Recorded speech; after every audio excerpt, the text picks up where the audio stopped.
ಧನುರಾಶಿಯವರೇ, ನೀವು ಇಡೀ ಜಗತ್ತನ್ನೇ ಗೆಲ್ಲುವ ಛಲ ಹೊಂದಿದ್ದೀರಿ. ಆದರೆ ನಿಮ್ಮ ಸ್ವಂತ ಮನಸ್ಸಿನ ಒಳಗೆ ನಡೆಯುತ್ತಿರುವ ಯುದ್ಧಕ್ಕೆ ಮಾತ್ರ ವಿರಾಮ ಸಿಗುತ್ತಿಲ್ಲ. ಎಲ್ಲರಿಗೂ ಧೈರ್ಯ ತುಂಬುವ ನೀವು ಒಂಟಿಯಾದಾಗ ಅನುಭವಿಸುವ ಆ ಒಂದು ಸಂಕಟ ಯಾರಿಗೂ ಅರ್ಥವಾಗುತ್ತಿಲ್ಲ. ನಿಮ್ಮ ಜೀವನದ ಅತ್ಯಂತ ಆಳವಾದ ಮತ್ತು ಯಾರಿಗೂ ತಿಳಿಯದ ಆ ರಹಸ್ಯವನ್ನು ನಾನು ಇಲ್ಲಿ ಬಿಚ್ಚಿಡುತ್ತಿದ್ದೇನೆ. ಆ ರಹಸ್ಯ ಏನೆಂದು ತಿಳಿಯುವ ಮುನ್ನ ಈ ವಿಡಿಯೋಗೆ ಒಂದು ಲೈಕ್ ನೀಡಿ ಮತ್ತು ಕಮೆಂಟ್ ಬಾಕ್ಸ್ನಲ್ಲಿ ಜೈ ಗುರುದೇವ್ ಎಂದು ಬರೆಯಿರಿ. ಸದ್ಯ ನಿಮ್ಮ ಪರಿಸ್ಥಿತಿ ಹೇಗಿದೆ ಎಂದರೆ, ನೀವು ಯಾರನ್ನು ನಿಮ್ಮ ಮಾರ್ಗದರ್ಶಕರು ಅಥವಾ ಆಪ್ತರು ಎಂದು ನಂಬಿದ್ದೀರೋ ಅವರೇ ನಿಮ್ಮ ಬೆನ್ನ ಹಿಂದೆ ಕುತಂತ್ರ ಮಾಡುತ್ತಿದ್ದಾರೆ.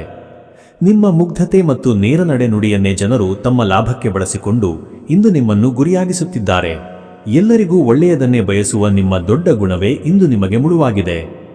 ದಾರಿ ಕಾಣದ ಕತ್ತಲೆಯಲ್ಲಿ ನಿಂತು ಸತ್ಯಕ್ಕಾಗಿ ಹೋರಾಡುತ್ತಿರುವ ಈ ನೋವು ನಿಮಗೂ ಆಗುತ್ತಿದ್ದರೆ ತಪ್ಪದೆ ಕಮೆಂಟ್ ಮಾಡಿ ತಿಳಿಸಿ. ನೆನಪಿಡಿ, ಧನುರಾಶಿಯವರು ಎಂದರೆ ಗುರಿ ತಪ್ಪದ ಬಿಲ್ಲುಗಾರರು. ಸದ್ಯಕ್ಕೆ ನಿಮ್ಮ ಬಿಲ್ಲು ಕೆಳಗಿಳಿದಿರಬಹುದು, ಆದರೆ ನಿಮ್ಮ ಗುರಿ ಇನ್ನೂ ಹಾಗೆಯೇ ಇದೆ. ನಿಮ್ಮನ್ನು ಅವಮಾನಿಸಿದವರು ನಿಮ್ಮ ಎತ್ತರವನ್ನು ನೋಡಿ ಬೆಚ್ಚಿ ಬೀಳುವ ಕಾಲ ಬಹಳ ದೂರವಿಲ್ಲ. ನಿಮ್ಮ ಮೌನ ಕೇವಲ ಹೊಸ ಆಕ್ರಮಣಕ್ಕೆ ಸಿದ್ಧತೆ ಅಷ್ಟೇ. ನಿಮ್ಮ ಪ್ರಾಮಾಣಿಕತೆಗೆ ದೈವವೇ ನ್ಯಾಯ ನೀಡುವ ಸಮಯ ಈಗ ಆರಂಭವಾಗಿದೆ. ಹೆಚ್ಚಿನ ಮಾಹಿತಿಗಾಗಿ ಈ ಮೇಲಿನ ನಂಬರ್ಗೆ ಕರೆ ಮಾಡಿ.